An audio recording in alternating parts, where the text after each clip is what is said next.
Hi guys, Friday night update. Yeah, I'll show you what I've been doing in the house. So I've got my DVD rack sorted. Nice. Should have enough movies for the next 5 years without having to rewatch everything over and over.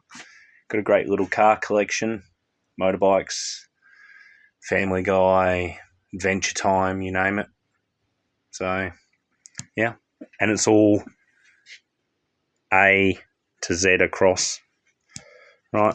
I've started on the books. Just so much stuff I've got to sort through.